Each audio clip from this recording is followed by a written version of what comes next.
एक ओंकार सतनाम करता पुरख निरभਉ निरवैर अकाल मूरत अजूनी सैभं गुर प्रसाद जप आद सच जुगाद सच है पी सच नानक होसी पी सच। चल रही लड़ीवार गुरु शब्द की कथा धन धन श्री गुरु ग्रंथ साहिब महाराज जी की पावन पवित्र लड़ीवार कथा हिंदी में हम सब श्रवण कर रहे हैं। साथ संगत जी, पिछले कुछ दिनों से गुरु महाराज बेअंत कृपा कर रहे हैं, जो हमें अपनी गुरबाणी के भाव अर्थ समझा रहे हैं, हमारी बुद्धि में अपने ज्ञान का जो चानन है वो डाल रहे हैं, ताकि हम भी अपने जीवन को सुखमय बना सकें। बीते दिनों में श्री मूल मंत्र का अर्थ आरंभ हुआ, क्योंकि पूरे गुरु ग्रंथ साहिब महाराज 1430 अंग, ये सारा का सारा ज्ञान श्री जपजी साहिब में, इन सारे 1430 अंगों का ज्ञान श्री जपजी साहिब में है। साथ संगत जी, और ऐसा मानना है कि जपजी साहिब का सारा ज्ञान मूल मंत्र साहिब में है, और हम सब पिछले कुछ दिनों से मूल मंत्र के अर्थों को समझने की कोशिश कर रहे हैं। आओ, कल के प्रकरण में गुरु प्रसाद की कथा आरंभ हुई। अभी आज और थोड़ा डिटेल में समझेंगे कि गुरु प्रसाद महाराज का गुरु प्रसाद से क्या तात्पर्य है। साथ संगत जी, ये बहुत ज़रूरी है समझना। गुरु का होना एक अलग बात है, गुरु से मिलना एक अलग बात है, गुरु की बात सुनना एक अलग बात है, गुरु की बात सुन के उसकी बात को समझ लेना अलग बात है, गुरु की बात को सुन के समझ के मान लेना ये भी अलग बात है, लेकिन गुरु की कृपा हो जाना ये सबसे बड़ी बात है। साथ संगत जी, हम बात कर रहे हैं गुरु प्रसाद, जिसका अक्षर का मीनिंग बनता है गुरु की कृपा से। गुरु प्रसाद गुरु की कृपा से। कल थोड़ा सा संक्षेप में समझने की हमने कोशिश की कि गुरु प्रसाद का तात्पर्य क्या है।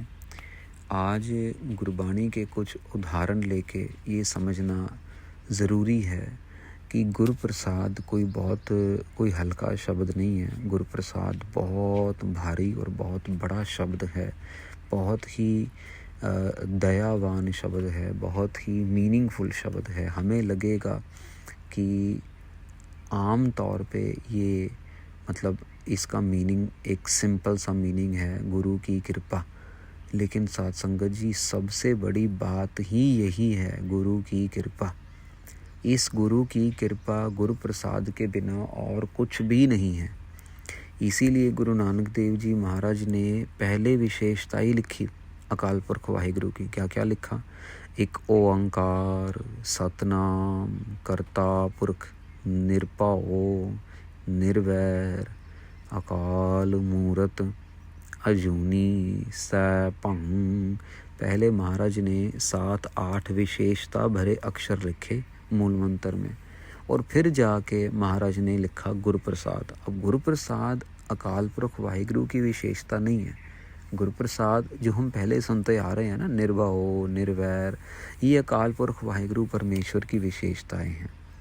ये गुरु प्रसाद जो है, ये गुरु की कृपा का वाचक है कि गुरु की कृपा होगी तब जाके अकाल पुरख वाहिगुरु से मिलाप होगा, गुरु की कृपा होगी तब जाके अकाल पुरख वाहिगुरु का जाप होगा, गुरु की कृपा होगी तब हमारी सोझी, हमें सुमत आएगी, हमें गुरमत मिलेगी, हमारी दुर्मति मिट जाएगी। शराब पीना, नाच गाना, मुजरा, ये गलत चीज़ों से हमारा रास्ता बंद हो जाएगा। निंदा करनी, चुगली करनी, एक दूसरे की लातें खींचनी, एक दूसरे का नुकसान करना, एक दूसरे को नीचा दिखाना, अपने आप को ऊंचा दिखाने के लिए, ये सब गुरु की कृपा से करते करते करते करते बंद होता चला जाएगा। साथ संगत जी, गुरु प्रसाद एक ऐसी चीज़ है, इस बाबत गुरबाणी में एक पंक्ति आती है, एह मत गुर प्रसाद मन तारो। गुरु अर्जन देव जी महाराज का ये शब्द है। इससे पहले पंक्ति साध संगत जी, प्रभु अपना सास सास समारो। वो गुरु अर्जन देव जी महाराज कह रहे कि मैं अपने प्रभु को सास सास सिमरन करता हूँ, लेकिन मुझे ये आदत कहाँ से लगी, मुझे ये सोजी कहाँ से मिली। अगली पंक्ति में कहते हैं, एह मत गुरु प्रसाद मन तारो। ये जो मुझे मत मिली है ना, ये सुमत मिली है, ये मुझे गुरु प्रसाद, गुरु की कृपा से मुझे मिली है, मेरे मन को ये मत मिली है। साध संगत जी, गुरु साहब के दर्शन करके उनकी खुशियाँ लेना एक अलग बात है, गुरु महाराज की कृपा लेना एक अलग बात है। अब आपको सबको शायद इतिहास पता है, जिनको नहीं पता उनके लिए एक छोटा सा मैं एक इतिहास का एक पन्ना पढ़ना चाहूँगा, आपके सामने खोलना चाहूँगा। जब गुरु गोविंद सिंह जी महाराज अपने आनंदपुर शहर में मुग़लों के साथ लड़ रहे थे और आनंदपुर के पूरे शहर को, सारे किले को, सारी जगह को मुग़लों ने फ़ौजों से घेरा हुआ था। बड़ी फ़ौज थी साथ संगत, वहाँ पे बहुत फ़ौज थी, 10-10 हज़ार 20-20 हज़ार फ़ौजी थे, और अंदर सिर्फ़ और सिर्फ जो हैं कुछ 600 कुछ 800 सिख थे पूरे शहर में मिला के। और साथ संगत जी 8 महीने के लिए ये घेरा पड़ा रहा गुरु गोविंद सिंह जी को बाहर निकालने के लिए, उनको मुग़ल बनाने के लिए, उनको इस्लाम कबूल करवाने के लिए, उनको ज़बरदस्ती तंग करने के लिए। लेकिन गुरु महाराज ने अपना जो था धर्म नहीं छोड़ा और ना ही किसी को छोड़ने दिया। ऐसे समय में पता है साध संगत जी क्या हुआ, क्योंकि ना तो वहाँ पे अंदर खाना था, ना पीना था, सब ख़त्म हो रहा था, पानी नहीं था, वहाँ पे घोड़े मर रहे थे, इंसान मर रहे थे, छोटे छोटे बच्चे जिन्होंने पैदा होना था या जो पैदा हो चुके थे वो क्योंकि दूध नहीं मिल रहा था, गाय भैंस को चारा नहीं मिल रहा था, क्योंकि अंदर की सप्लाई सारी बंद कर दी थी मुग़लों ने बाहर से। तो ऐसे समय में कुछ सिख महाराज के काउंटिंग में किसी इतिहासकार ने कुछ लिखा है, किसी इतिहासकार ने कुछ लिखा है, पर आम तौर पे ये माना जाता है कि तकरीबन 800 में से 400, 450, 500 सिख जो था वो महाराज को छोड़ के चला गया। महाराज को क्योंकि इतने तंग हो गए थे, वो महाराज को छोड़ के चले गए। लेकिन कुछ अंदर थे जो महाराज के साथ थे। प्रसाद संगत जी, गुरु महाराज की सेवा कभी भी जो है वो व्यर्थ नहीं जाती। ये जो छोड़ के चले गए, इनके अपना नसीब, इनके अपने कर्म, लेकिन जैसे ये घर पहुंचते हैं इनको घर से भी लानत मिलती है, इनको घर से भी जो है वो ठुकराया जाता है कि तुम इतने मूर्ख, तुम गुरु का साथ छोड़ के आ गए, अरे वहाँ पे मर जाते वो ज़्यादा अच्छा लगता, ये लानत मुंह काला करवा के वापस क्यों आ गए।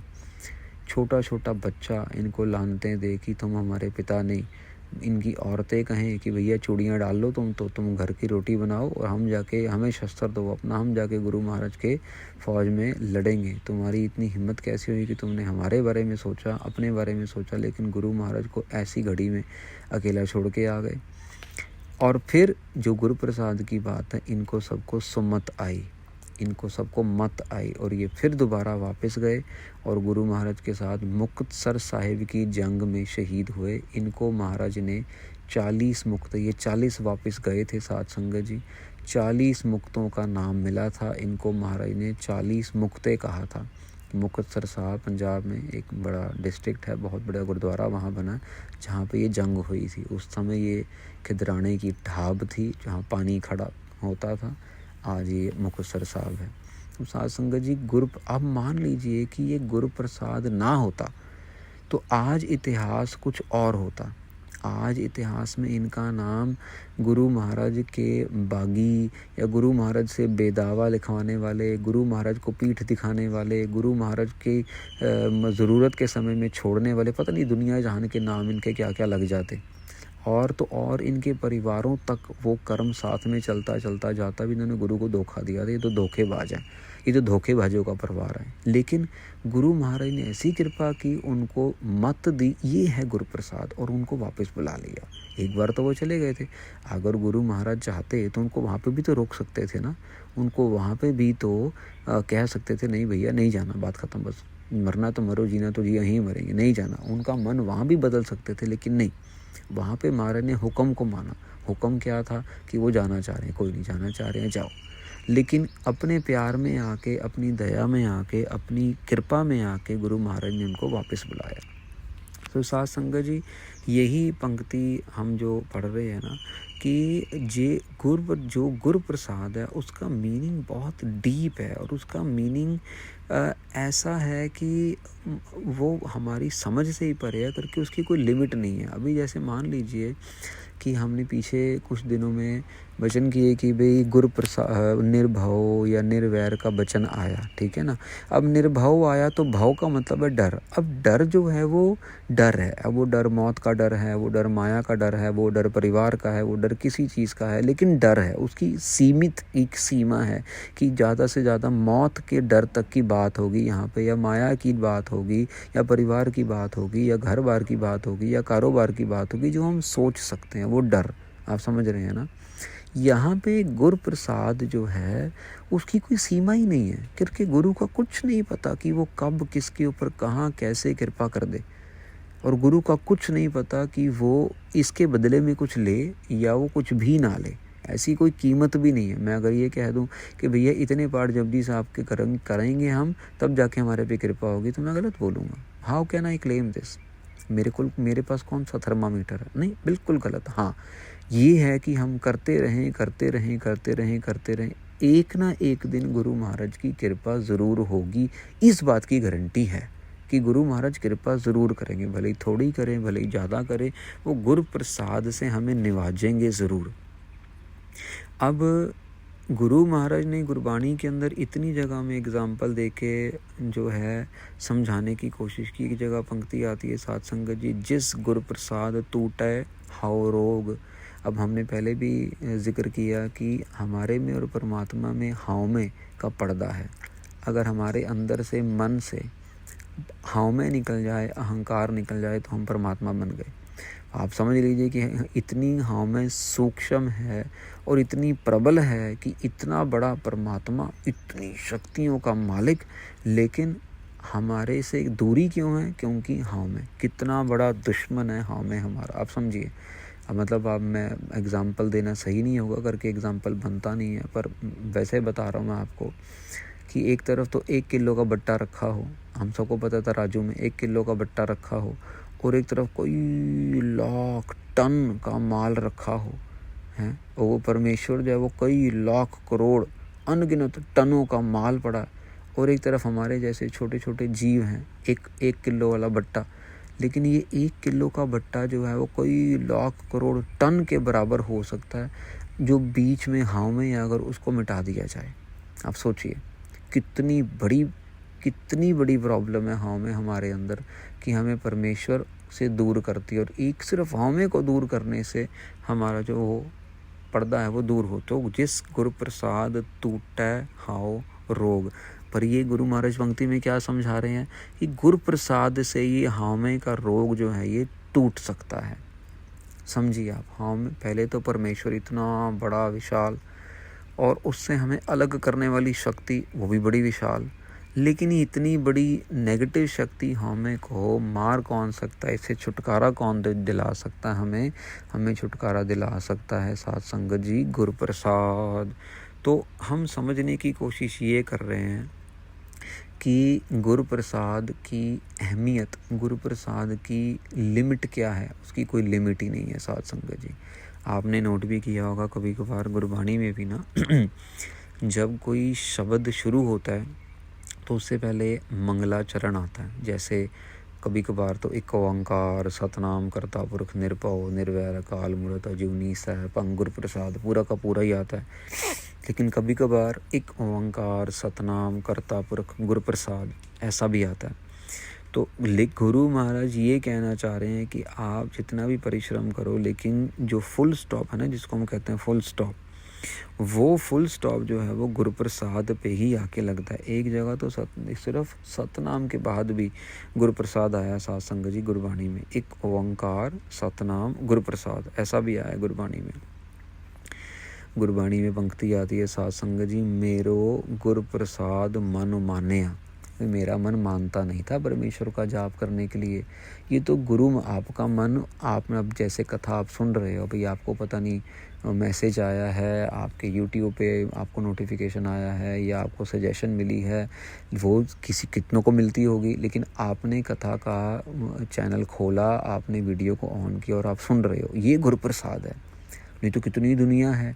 गुरु महाराज ने आपको चुना और आपको सुनने के लिए मौका दिया। दुनिया में तो सारे काम कर रहे हैं साथ संगत जी, कोई ना कोई आज काम कर ही रहा होगा, वीकडे है, कोई ना कोई तो कहीं ना कहीं लगा ही होगा, ऐसा नहीं है। लेकिन गुरु महाराज ने आपको चुना सुनने के लिए, अपने साथ जोड़ने के लिए समा दिया। ये मन मानने वाला पंक्ति आती है बाणी में, मेरो गुरु प्रसाद मन माने। भाई गुरु प्रसाद की कृपा से मेरा मन माना और मैं कथा सुन रही हूँ, मैं बाणी पढ़ रहा हूँ, मैं गुरुद्वारे जा रहा हूँ, मैं गुरुद्वारे जा रही हूँ, मैं अमृत वेले उठ रहा हूँ, मैं अमृत वेले उठ रही हूँ, मैं वाहिगुरु के जाप से अपने दिन को शुरू कर रही हूँ, वाहिगुरु के जाप से अपने दिन को ख़त्म कर रहा हूँ, अपने दिन का समाप्ति कर रहा हूँ। और अब मैं आराम करूँगा, सुबह उठ के फिर मैं वाहिगुरु का जाप करूँगा। आप समझिए, ये है गुरु प्रसाद। नहीं तो कितनी दुनिया, ये शराब, ये काम धंधा, अपनी कमाई को लेके ऑफिस में मैनेजर, ये वो सब उसी चक्कर में ही सुबह से लेके शाम तक, कोई क्रिकेट के मैच में लगा हुआ है, कोई फिल्मों में लगा हुआ है, कोई कुछ।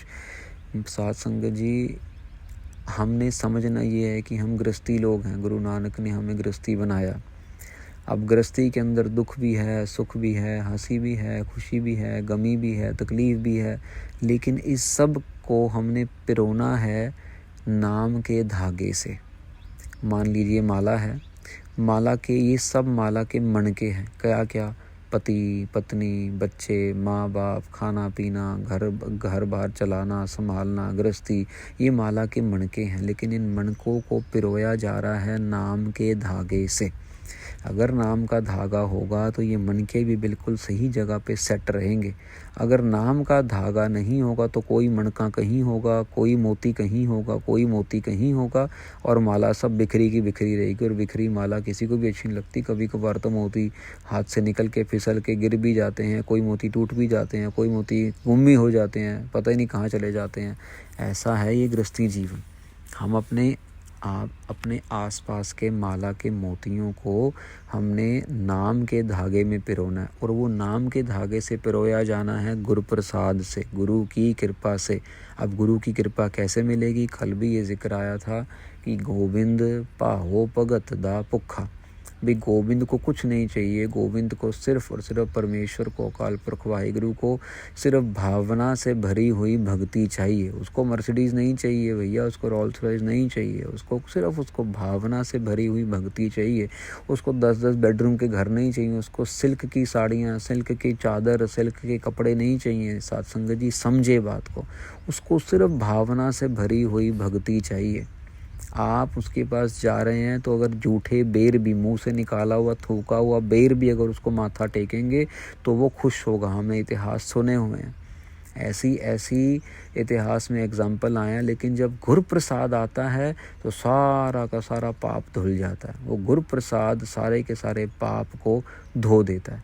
मैं सोचता होता हूँ, जिक्र आता है ना रामायण के अंदर, कि छोटा सा एग्जाम्पल है कि जब लक्ष्मण जी को शूर्पणखा ने अपनी काम वृत्ति से देखना चाहा, तो मैं सोचता होता हूँ कि अगर कभी लक्ष्मण जी के मन में उस समय गुरु प्रसाद वाली वृत्ति आई होती और वो शूर्पणखा के सिर के ऊपर हाथ रख के उसको कह देते, बेटा हम तो ब्रह्मचर्य में हैं और तुम अपना नाम जाप करो, तुम अपने जीवन में खुश रहो, हमें तो ऐसे किसी चक्कर में ईश्वर ने नहीं डालना है, हम तो भक्ति के लिए बने हैं। अगर वो उस समय लक्ष्मण जी गुरु प्रसाद की वृत्ति में, उसको गुरु प्रसाद को कृपा तो है क्योंकि अवतारी पुरुष के भ्राताश्री हैं, तो कोई ऐसा छोटा मोटी हस्ती तो होगी नहीं, कोई यहाँ आम तो कोई होगा नहीं, ठीक है ना। श्री रामचंद्र महाराज के भाई हैं, पर गुरु प्रसाद वाली वृत्ति से अगर उसको समझा दे तो उस पर कृपा कर देते तो आज शायद रामायण का इतिहास कुछ और होता। आज इतिहास हम कुछ और पढ़ रहे होते, लेकिन वो इतिहास रचना था, वो परमेश्वर ने होनी लिखी थी, वो हुक्म में लिखा था, तो इसीलिए वो हुआ। पर गुरु प्रसाद कितना बड़ा एक कह लो कि एक कितना बड़ा वरदान है कि इतने बड़े रामायण के युद्ध को भी वो टाल सकता था अगर गुरुप्रसाद कहीं परमेश्वर उस टाइम अपनी मौज में आ जाते। ये तो महाराज की मौज है, गुरु महाराज की मौज है, परमेश्वर की मौज है। अब अगर महाराज हर एक जगह गुरुप्रसाद ही करते रहे तो फिर महिषासुर का और दुर्गा जी का युद्ध क्यों होता, फिर कंस ने इतना गंद क्यों मचाया होता। ये तो गुरु महाराज की मौज है, ये तो अकाल पुरख वाहिगुरु की मौज है। ये तो हमारी अपनी अपनी सोच है।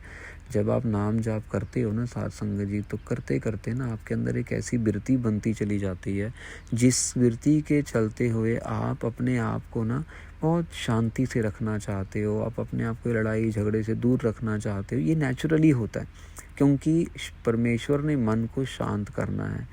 तो गुरु गोविंद सिंह जी महाराज ने कहा कि मेरा खालसा सिर्फ संत नहीं बनेगा, मेरा खालसा सिपाही भी बनेगा।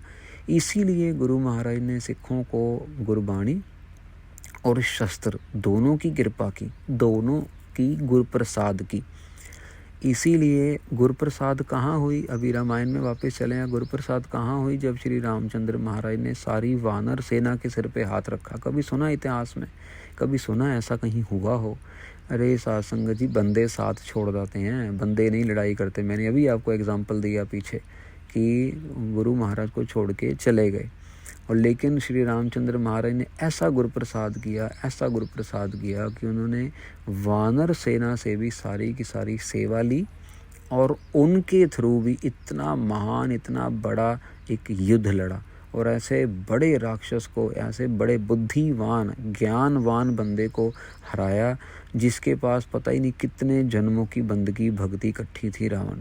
लेकिन वृत्ति तो थी वो गलत थी, उसकी जो काम वृत्ति थी वो गलत थी, उसकी जो दूसरे की चीज़ के ऊपर आँख रखना वो वृत्ति थी वो गलत थी, और फिर उसका जो सच को झुकाना, सच को मारना, सच को चुप करवाना, ये वृत्ति जो थी वो अहंकारी वृत्ति थी।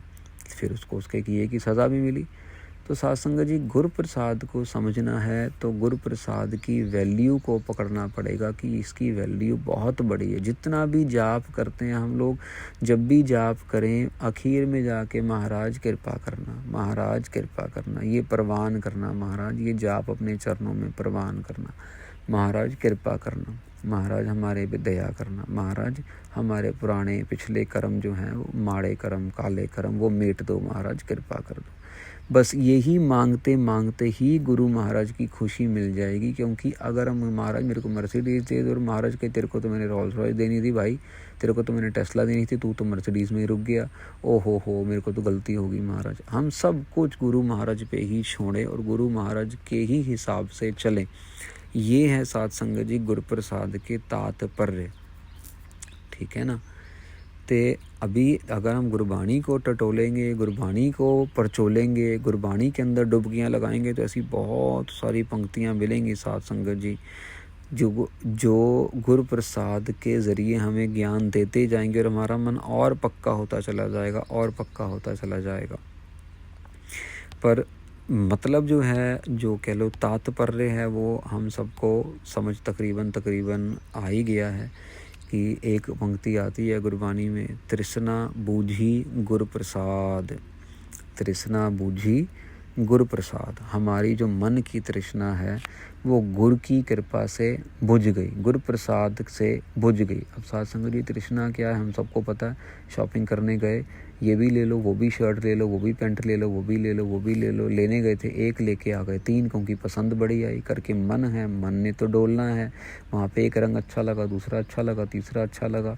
ये तृष्णा जो है घर में, जब शॉपिंग करने गए, ये भी ले लो, ये भी उखाड़ लो, ये भी उखाड़ लो।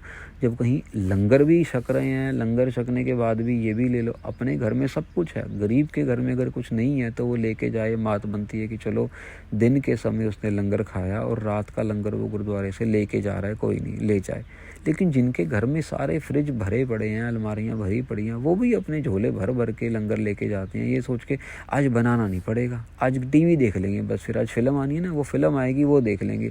ये हमारा स्वभाव बन चुका है, लेकिन ये गलत है। ये तृष्णा है साध संगत जी, ये तृष्णा ही दुख का कारण बनती है।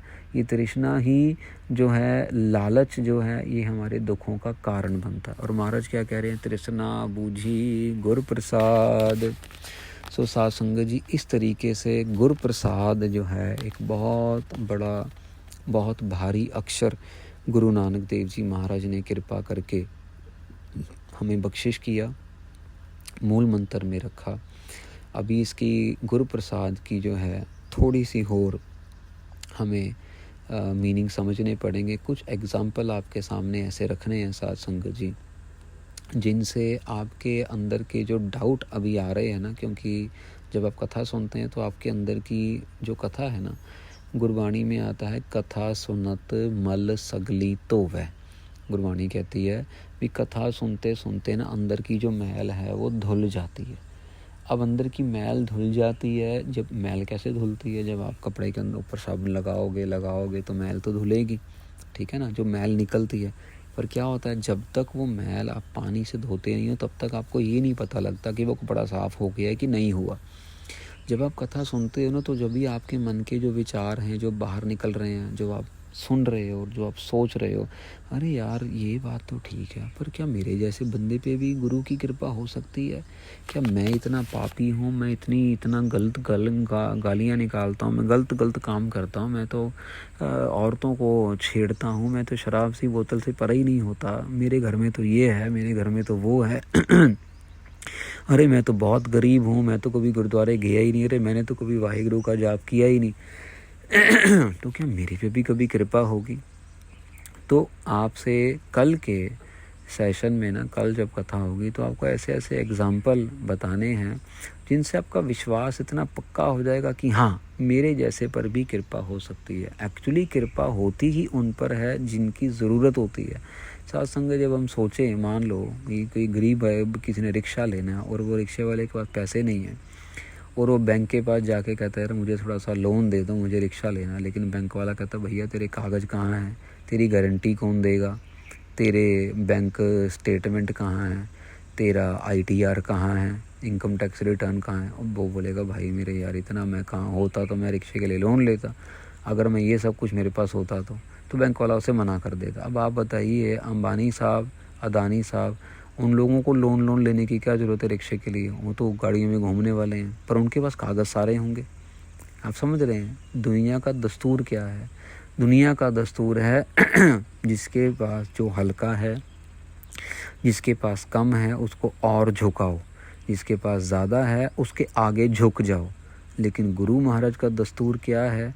जिसके ऊपर उनकी खुशी हुई बस उसको अपने गले से लगा लो, जिसके ऊपर उनकी प्रसन्नता हुई उसके सारे पिछले पाप मिट दो और उसको नाम जपा लो, उसको गुरबाणी के साथ जोड़ लो। सो साध संगत जी, अपने मन में ये वृत्ति रखनी है कि महाराज हमारे से पे भी कृपा करें, और कल के प्रकरण में इस गुरु प्रसाद को और आगे समझेंगे कुछ एग्जाम्पल्स के साथ।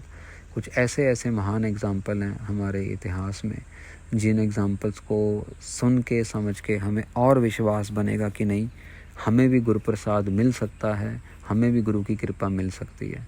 सो आज के लिए क्षमा याचना मांगते हैं। वाहिगुरु जी का खालसा, वाहिगुरु जी की फतेह।